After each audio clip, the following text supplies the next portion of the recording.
ekizibu yaliko ekikyabo era omwana kibalinze genda mukyaki gamba muleeta amanya g'omwana anti kati ate no mukyaki terinawe tukoze birinya tolituwadde anti kati ekitundu ekyekikazi yali kyeki ate alina kimu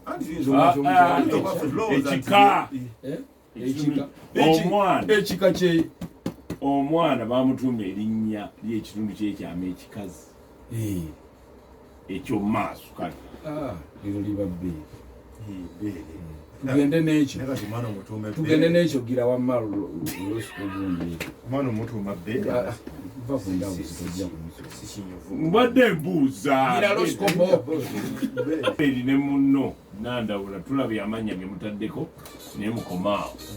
abava e Roma bwe bawulira nti ensi ez'enjawulo nti basinza Kristo olw'okuba baali bo balina ekyabwe kye bazimba ne baddayo buto ku drawing board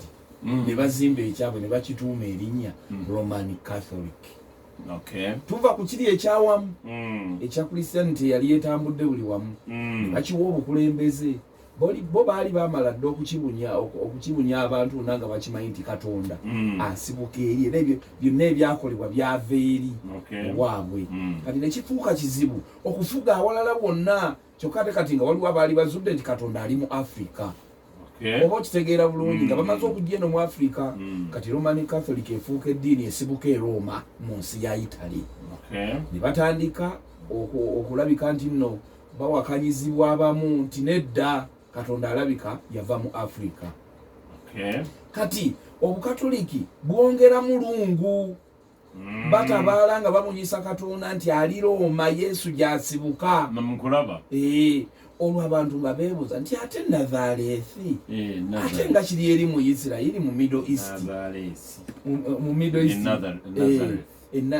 Nazareth kiri mu Israel kiri eri mu Middle East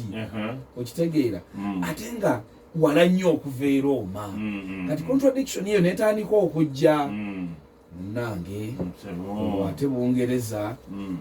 mu kitundu ky'e Canterbury walabikayo omulenzi omugogofu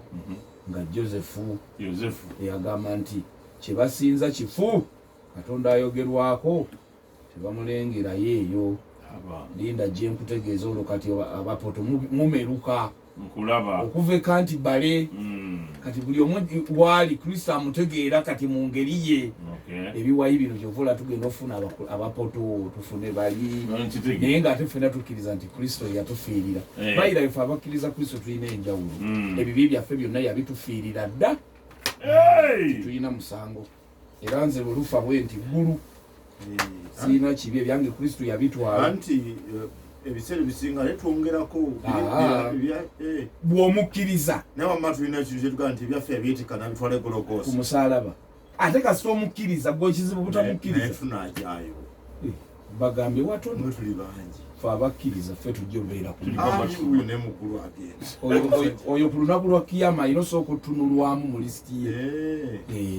oba ebibyo bye bwatyo bwakkiriza kati abatagendagera be bannamubiru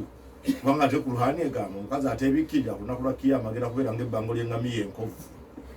kati abo abanga tulogopyo pwepa mukulu tuuse n'obunyoba mwebale okubaayo abalungi abagalwa bange abatudde entende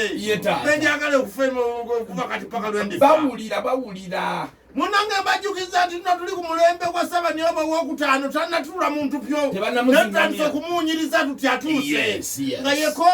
nga yerekoba mambugupya bugwe ngopye wolubereberye Ssabanyoba kyasinza omuto n'alikwata eryo lyangu nnyo yereko Obama mbugupa mbugupye totabula kale genda mu maaso munange njagala kutegeeza nti wano we tuli amaze okutuuka twagala kutandika okweteekerateekera emikolo ey'okumutuuza ku ntupyo aziŋŋamizibwe yabajjajjaabe olwo naye yalina okulonda omuziŋŋoonyo we butereevu kale naye obuzibu bwonna bwonna we bwali nti omusajja yali omwana mulenzi ono tamanyi lunyoba tamanyi nwana yabanyoba talina kyamanyi naye ng'ate gwe musaayi yalina okutuula yesebo ayabasi munanga nkujjukiza nti omusambwa gwa Ssabanyoba ow'oluberebereze Bobo Buluku Mulyapasogera ow'olubereberye omuzimu manya gumaze okulinnya omwana wa myezi 7 gwogedde gumaze okugamba nti bonna abantu bazizibwe ngamba yagala abakomyewo ne mutabani we buge kwali wamune mwanyina akutupindi nyinyinyi tugenda okudda kulamu okulaba ku nkutupindi otyo munanga abantu bali batidde olwokulya ndi nkutupindi akomawo mu bunyoba wano kwe kutegeka emikolo gy'amazingamya kyokka nga balina kusooka kumusomesa nga bwe kutegeezezza tuddayo ku lusozi Firida Ndayisi esebo alaaya mikolo gitojjere wano Mbivigo Momontai ng'omukulu n'ayimirirawo nnyo okuzingamya omulenzi ono atuule mu ntupyo kyokka nga balina okutaputa ennono z'obunyoba zonna kubanga tewali Saabanyoba yali abaddewo nga talina mukyala kyokka ono mwana muto myaka 15 kati beebuuza tukole tutya Mbivigo Momontai ng'omusawo w'obunyoba kwe kuyita yigaga mpela wa yigaga namayindo indogoma muledwa w'obunyoba zigamanga nyupere wunde embogota andipeta omukuza naye nayingira yiritira gapete nyerenye mukyala wa zigamanga nyu naye najja saba kwenkwe digingi mboijo kayoyo putu omukulu w'ebika naye aleeteddwa jeje petu semandege buyi ayikulire gyennono naye azze otegedde semandege otyo jeje petu n'abakungu abalala bonna ne bajja ne basogola akafubo mpulira akafubo katuuse bateese ku nsonga eno mu bwangu akatakkirizibwamu bannamawulire babakkirizibwa tebalimu otyo Mbivigo Momontai n'asooka afuna okumuka ebigambo mu bwangu yayogera mu lunyo n'agamba gigumege dogolo pumunyunyunyu yigige gopoyoge dumu nununu kugunyuliri dene penetu kwagayagayo biri kundi mputanywa buji agadafuwe bukira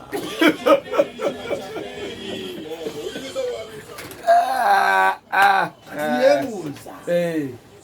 ono omwana muto myaka 15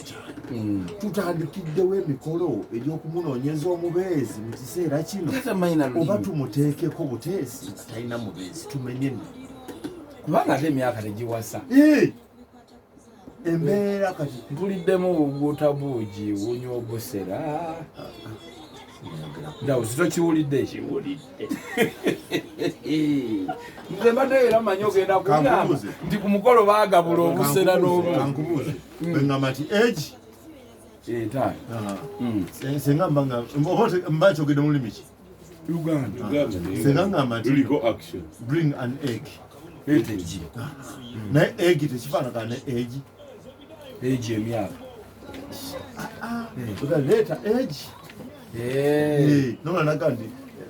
bring an egg kati abayogera ebyebimu naye nga mu nnimi zaawukana dirigi gino myaka kaneeno kwagwe gyolira obusera